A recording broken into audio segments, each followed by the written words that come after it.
आज हम आरोह भाग 2 से पार्ट 3 कविता के बहाने इसका व्याख्या देखते हैं। इसे लिखा है कुंवर नारायण सिंह ने। इनका जन्म परिचय। इनका जन्म 19 सितंबर सन 1927 उत्तर प्रदेश में हुआ और इनकी प्रमुख रचनाएं हैं हम तुम, अपने सामने, कोई दूसरा नहीं, इन दिनों। ये इनके काव्य संग्रह हैं और इन्हें पुरस्कार साहित्य अकादमी पुरस्कार मिला, कुमारन आशान पुरस्कार, व्यास सम्मान, प्रेमचंद पुरस्कार, लोहिया सम्मान, कबीर सम्मान और ज्ञानपीठ पुरस्कार से सम्मानित किया गया। ये कविता के बहाने जो पाठ है, इसे इनकी प्रमुख रचना है एक इन दिनों। इसके कुछ अंश लिए गए हैं इस कविता में।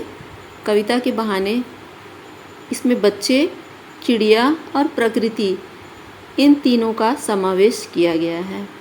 और एक कवि अपनी कविताओं के माध्यम से जहाँ चिड़िया पहुँच नहीं सकती है, जहाँ फूलों की गंध पहुँच नहीं सकती है, वहाँ कवि की कविता पहुँच जाती है, जिसका जिक्र किया गया है। अब हम पाठ पर आते हैं। कविता एक उड़ान है चिड़िया के बहाने, कविता की उड़ान भला चिड़िया क्या जाने। बाहर भीतर इस घर उस घर, कविता के पंख लगा उड़ने के माने, चिड़िया क्या जाने। कविता एक उड़ान है चिड़िया के बहाने। चिड़िया उड़ान भरती है, लेकिन उसकी एक सीमा होती है, वो थक जाती है। लेकिन कविता की उड़ान, कवि इतना उड़ाता है अपनी कविता को कि वो थकता ही नहीं है। ये चिड़िया क्या जाने। बाहर भीतर इस घर उस घर, कविता के पंख लगा उड़ने के माने, चिड़िया क्या जाने। कवि की कविताएं इतनी दूर दूर पहुंच जाती है, जिसे कहा गया है उड़ना। वह अपनी कविताओं के माध्यम से कहाँ से कहाँ तक पहुंच जाता है, घर के भीतर, घर के बाहर, इस घर उस घर, और बिना पंख के वो अपनी कविताएं लिखे जाता है। मतलब कविताओं में उड़ान भरता है। अगला पैरा। कविता एक खिलना है फूलों के बहाने, कविता का खिलना भला फूल क्या जाने। अब यहाँ प्रकृति से इसको समाहित किया गया है। कविता का खिलना है फूलों के बहाने। कवि की कविताओं में फूल, पत्ते, पक्षी, हर चीज़ का समावेश होता है, हर चीज़ का जिक्र होता है। फूल भी खिलता है, उसका एक वक्त होता है, लेकिन कवि की कविताएं कहीं भी पढ़ी जा सकती, कहीं भी लिखी जा सकती, जिन्हें खिलना कहा गया है। ये फूल क्या जाने। बाहर भीतर इस घर उस घर, बिना मुरझाए महकने के माने, फूल क्या जाने। फूल खिलता है, उसमें खुशबू उठती है, फिर सूख जाता है, मुरझा जाता है। किंतु कवि की कविताएं पीढ़ी दर पीढ़ी पढ़ते हैं लोग और पढ़ के प्रसन्नचित्त होते हैं, जिसे फूलों का महकना कहा गया है। कविता एक खेल है बच्चों के बहाने। बाहर भीतर यह घर वह घर, सब घर एक कर देने के माने, बच्चा ही जाने। बच्चे जब खेलने की धुन में आते हैं तो उनको घर और बाहर सब बराबर होता है। इतनी उधम मचा देते हैं, इतनी धूम मचा देते हैं कि उन्हें घर छोटा लगने लगता है। तो इस घर उस घर, बाहर भीतर, लेकिन कवि की कविताएं बच्चा क्या जाने कि वह एक जगह बैठे बैठे कविताओं में कहाँ से कहाँ पहुँच जाता है।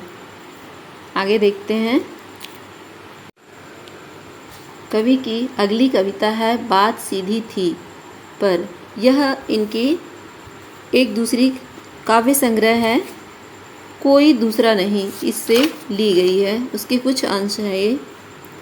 इसमें कहा गया है कि कवि अपनी कविताएं लिखता है इतना सुलझा कर और सुंदर अक्षरों का प्रयोग। वो सोचता है कि मैं अपनी कविताओं में कितना खूबसूरत शब्द लिखूं, और लिखते लिखते इतना उलझ जाता है कि आगे उसको शब्द मिलते ही नहीं हैं।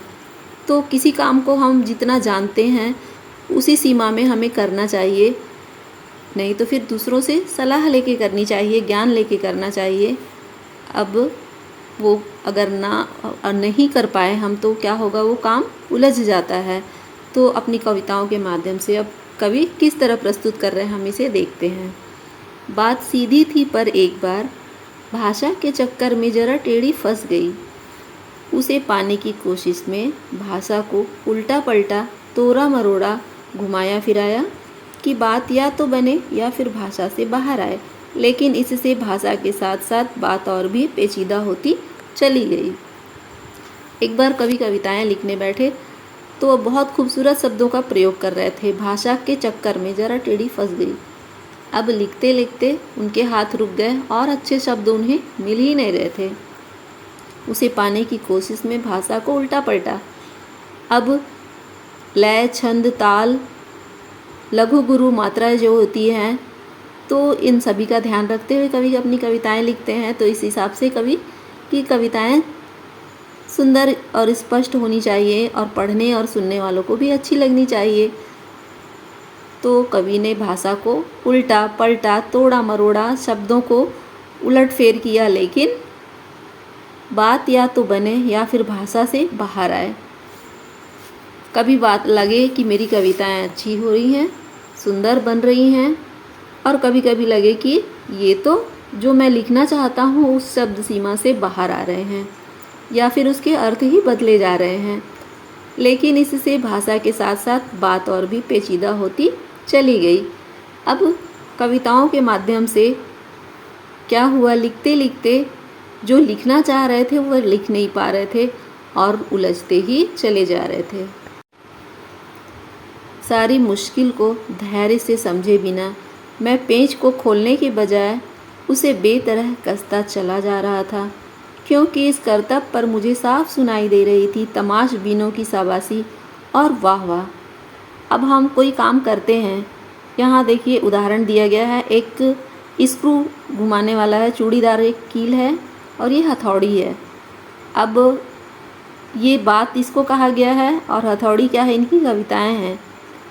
तो बिना सोचे समझे अगर हम किसी काम को करते हैं तो क्या होगा, वो नुकसान ही होगा।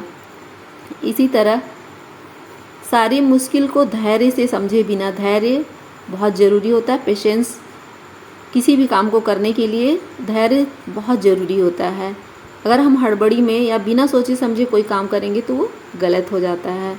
मैं पेंच को खोलने के बजाय उसे बेतरह कसता ही जा रहा था।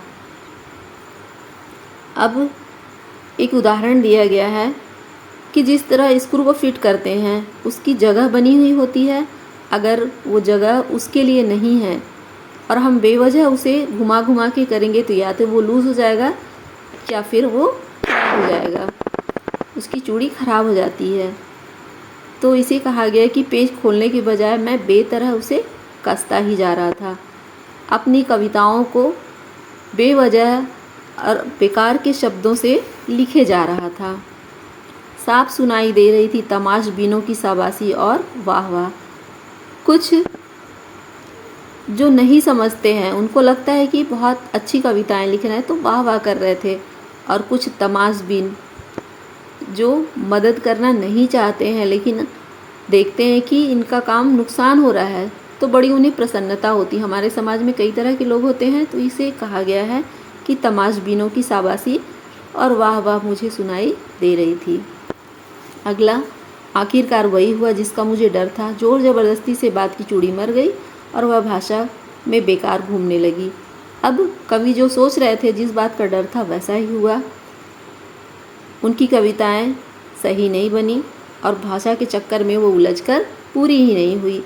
जिस तरह जोर ज़बरदस्ती से यदि स्क्रू वाले खीले को हम कहीं चूड़ी वाले खीले को लगाते हैं तो या तो वो फ्री हो जाता, गोल गोल घूमने लगता है, या तो फिर लगता ही नहीं है। हार कर मैंने उसे कील की तरह उसी जगह ठोक दिया। ऊपर से ठीक ठाक पर अंदर से ना तो उसमें कसाव था ना ताकत। बात ने जो एक शरारती बच्चे की तरह मुझसे खेल रही थी, मुझे पसीना पोंछते देखकर पूछा, क्या तुमने भाषा को सहूलियत से बरतना कभी नहीं सीखा? तो कविताएं तो लिख दिए, ठीक ठाक दिख रहा था, लेकिन उसमें वो बात नहीं थी जैसे मैंने सोची थी कि कविताओं को पढ़ के बहुत आनंद आएगा। और उसमें एक, हम कोई भी कविता लिखते हैं या जो भी है, कवि भी लिखता है तो उसका एक उद्देश्य होता है, तो था ही नहीं। बस ले दे के शब्दों को उलट फेर करके कविताएं लिख दिए थे। ठीक उसी तरह जैसे बिना सोचे समझे कील को कहीं भी ठोक देना, या तो फिर उसका चूड़ी खराब हो जाएगा या तो उसमें वो कसाव ही नहीं रहेगा। अब इसे क्या कहा गया है?